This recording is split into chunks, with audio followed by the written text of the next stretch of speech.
Olha, nós tivemos na noite dessa quinta-feira, 27 de outubro, o último debate entre os candidatos ao governo da Paraíba, Pedro Cunha Lima e João Azevedo, eles que disputam um segundo turno ao governo do estado. E o debate foi promovido pela TV Cabo Branco e Paraíba, que são afiliadas da Globo aqui no estado. E eu queria destacar um ponto desse debate, porque considero essa questão muito relevante, não apenas para o Vale do Rio Piancó, mas para todo o sertão do estado, que é a integração do Rio Piancó ao projeto de transposição do São Francisco. Acho que essa obra é fundamental e de fato o é, porque vai garantir segurança hídrica para mais de 500 mil sertanejos, incluindo os nossos irmãos e conterrâneos do Vale do Rio Piancó, mas também para os nossos amigos e irmãos de Patos, Santa Luzia, né, da região de Pombal, da região do Teixeira, de Princesa, enfim. O fato é que grande parte do sertão do estado ficou fora do projeto atual da transposição, e sem o Rio Piancó, que é a principal veia hídrica de Coremas, a transposição fica incompleta no estado. Então, o candidato Pedro Cunha Lima levantou essa bandeira, levantou essa discussão, houve um debate acalorado sobre o tema, e isso é importante porque faz com que os dois candidatos tenham compromissos.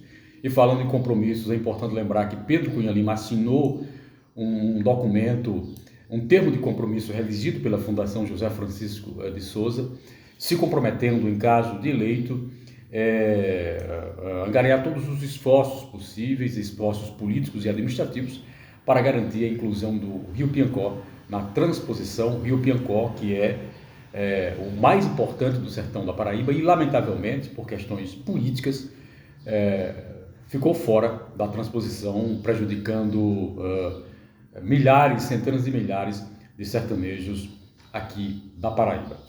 Bom, Pedro levantou a questão, disse que estava imbuído do propósito de lutar por essa obra, que é fundamental mesmo, e questionou João, né? João, que passou 8 anos como secretário de Recursos Hídricos do governo do Coutinho e agora 4 anos como governador, e infelizmente não fez nada por essa obra, essa realidade, e Pedro questionou isso.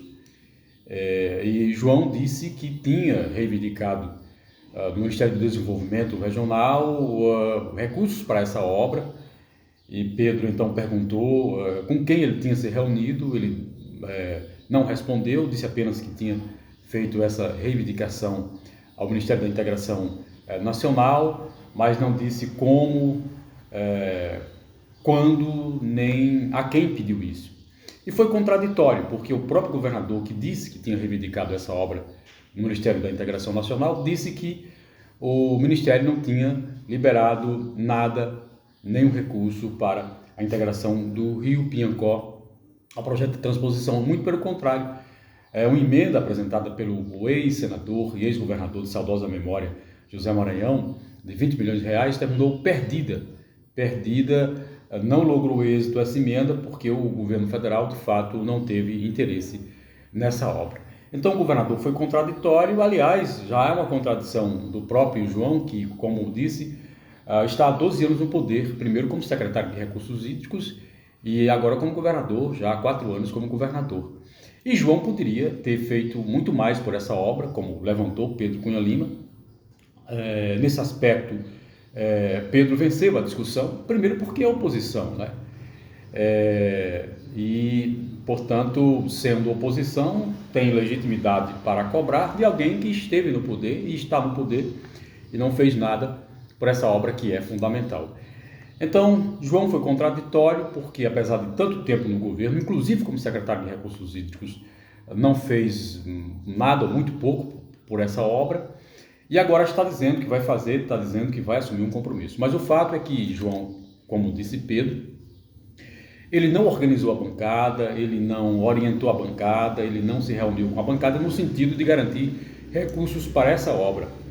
João poderia, como governador do estado, ter realmente reunido a bancada ao longo desses últimos 12 anos, a bancada federal, deputados federais e senadores que representam a Paraíba, para reivindicar recursos, né, emendas de bancada, emendas impositivas para essa obra, a inclusão do Rio Piancó na transposição, mas infelizmente não fez, né?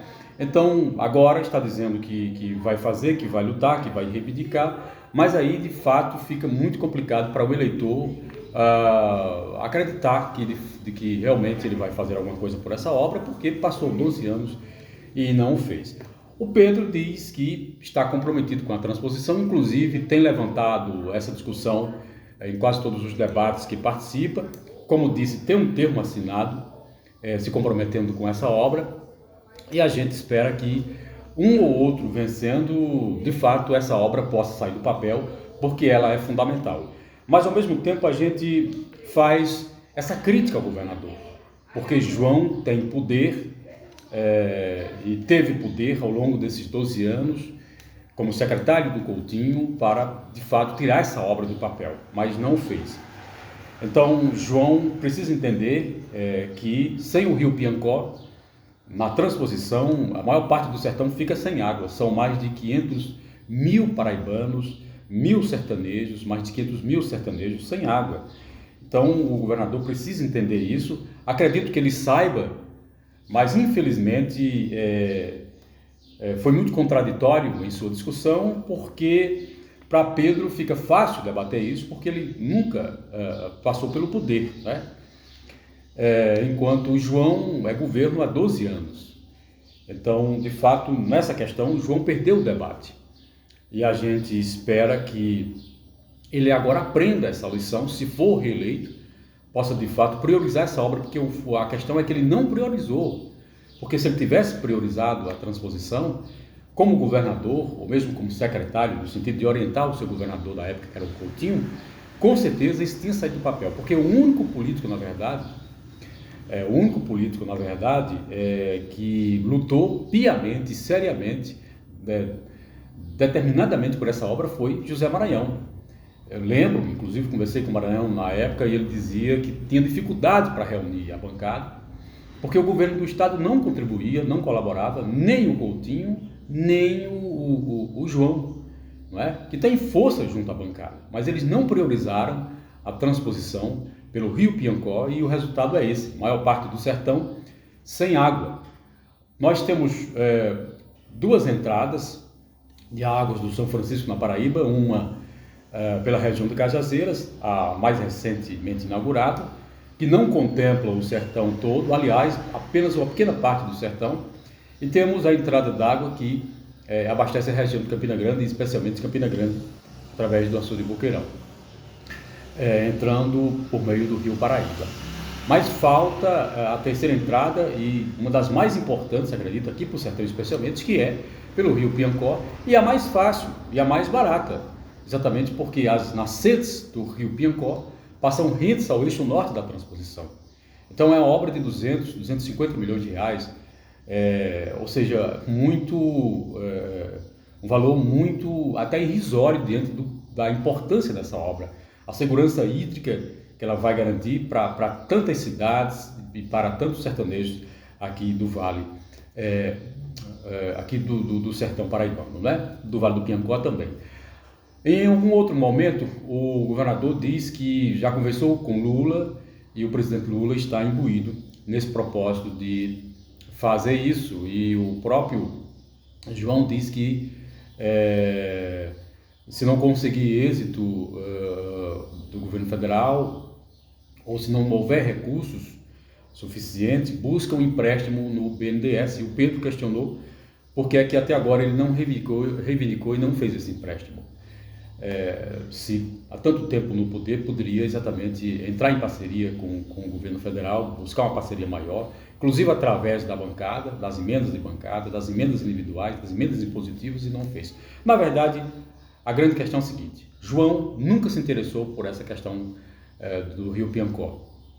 Esse é o fato, nunca se interessou, e o resultado é uma obra que não foi iniciada, tem um projeto técnico, houve até uma licitação, mas não foi nada consumado porque falta recursos. falta, infelizmente, recursos porque falta interesse político. Sempre faltou interesse político do governador João Azevedo, como governador e como secretário de Recursos Hídricos, lamentavelmente. Mas a gente espera que essa história mude, até porque sem água, a maior parte do sertão vai sofrer com os próximos estios, porque a seca, infelizmente, é um fenômeno cíclico e inevitável, e é preciso que nós estejamos preparados para suprir a necessidade.